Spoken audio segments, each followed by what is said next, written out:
All right, we're going to move on to the next round. We got some wide receivers. We're going to start with one of my favorites, Darnell Mooney, who's going as the wide receiver 52, or Jalen Reagor, who we've talked about before, going as the wide receiver 50. Okay, this is a good one because you know I like Rager this year. I like his upside with Anthony Miller gone. He looks like the solid number two behind Allen Robinson. I think Fields is an obvious upgrade at QB for him. Even if Dalton starts, he's still proven to produce with bad QB play.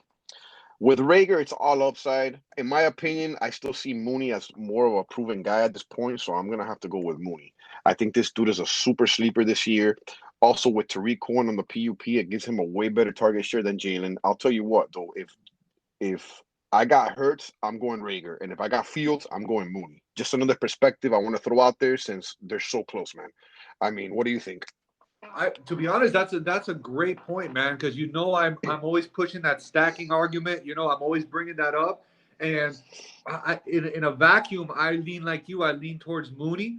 But you know what? If I do have Jalen Hurts and I'm in that zone, that wide receiver zone, and both of these guys are on the board, you know, I probably will go Rager. I think that's a really good point that you brought up, bro. Because then you could stack those guys together. Because if Jalen Hurts hits, like we're hoping, we know he's going to do it on the ground, but he's going to have to pass, and that means hopefully that Rager's is hitting his stride as well. So that's a great idea to bring up, man.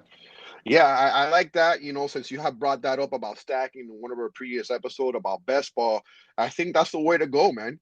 Even if you're not in best ball, I think that doesn't hurt. We'll talk about Fields later, but I already love what I'm seeing from Fields, so that's why I'm going Mooney, man. I think that this kid is super slept on, and he's just more proven at this point. Will it be the same story next year when we're talking about this in preseason? Maybe not, but for right now, I'm going Mooney. Yeah, and the thing with Mooney is that because I think he was like a third, fourth round pick, and Rager was a first round pick, that people are, they still kind of shit on Mooney a little bit, bro. But the fact of the matter is that they moved Anthony Miller because they felt that confident with Mooney, right? That they felt that confident. They didn't need this guy Miller out there taking targets, causing issues. So they feel really confident with A-Rob and Mooney out there. I think that's a dynamic 1-2 punch. And like you said, with Fields too, what we saw, we're going to talk about in a little bit. I think the sky's the limit, bro. I'm super excited for the Bears offense, which is not something that I thought I would have said. I thought I would be saying a year ago. Yeah, I totally agree with you. The thing about Mooney and me, man, is he's been doing this with subpar quarterback play. Drafted late, subpar quarterback play. He's got Fields now. So it's just for me, it's just Mooney to the moon, bro. Yeah, For me, man.